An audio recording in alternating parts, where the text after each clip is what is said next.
Sowing the Seed series, Story 3, God Tests Abraham, taken from Genesis chapter 22, verses 1 through 19. As this story begins, more than 2,000 years have passed since our first parents sinned against God and were forced to leave the Garden of Eden. In fact, the world that Adam and Eve knew did not even exist anymore. As Adam and Eve's children multiplied and filled the earth, they rebelled against God and filled the earth with so much evil and violence that God destroyed his entire creation with a worldwide flood. But Noah, one of Adam's descendants, found grace in God's eyes, and in an act of mercy, God instructed Noah to build an ark to save not only his family, but one pair of all of the animals God had created. Abraham was a descendant of Shem, one of Noah's 3 sons. When Abraham was 75 years old, God asked him to leave his family and go to the land of Canaan. God promised Abraham 3 things. Land. God promised to give Abraham and his descendants the land of Canaan as an everlasting possession. Seed. God promised that Abraham's descendants would be as many as the stars of the sky and the sand of the seashore. And a blessing. God promised that Abraham's descendants would be God's chosen people, and one of Abraham's descendants would one day bring the blessing of God to all the families of the earth. Both the promised seed and future blessing all depended on Abraham having a son. But Sarah, Abraham's wife, could not have children. In an act of desperation, Sarah gave her servant Hagar to Abraham as a second wife.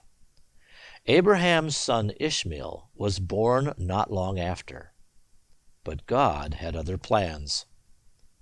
About 14 years later, God miraculously gave Abraham a son through Sarah, when Abraham was 100 years old, and Sarah was 90.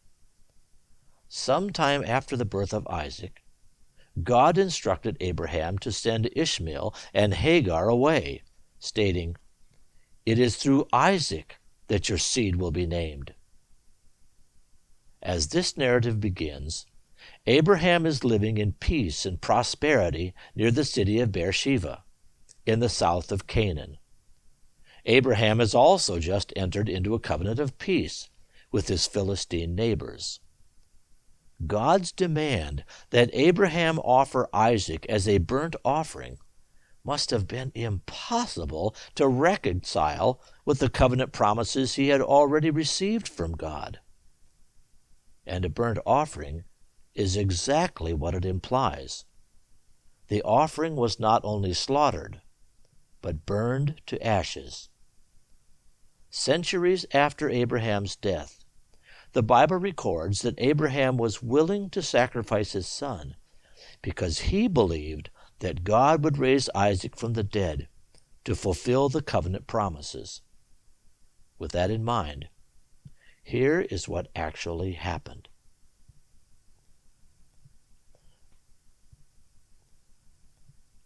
After these things, God put Abraham to the test and said to him, "Abraham." And Abraham replied, "Here I am."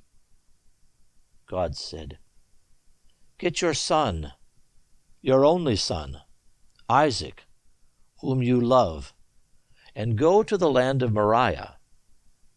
When you get there, offer Isaac as a burnt offering on one of the mountains that I will show you." So Abraham got up early the next morning, saddled his donkey, and took 2 of his young men and his son Isaac to go with him. Abraham cut the wood for the burnt offering and left, and went to the place God had told him about. On the third day Abraham looked up and saw the place in the distance. Then Abraham said to his young men, "You stay here with the donkey. The boy and I are going over there. We will worship, and then we will return." So Abraham took the wood for the burnt offering and put it on his son Isaac. Abraham carried the fire and the knife.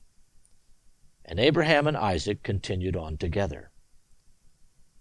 Then Isaac said to his father Abraham, "Father?" And Abraham replied, "Yes, my son, I'm here." And Isaac said, "Look, we have fire and wood, but where's the lamb for the burnt offering?" Abraham said, "God will provide his own lamb for the burnt offering, my son." So they continued on together.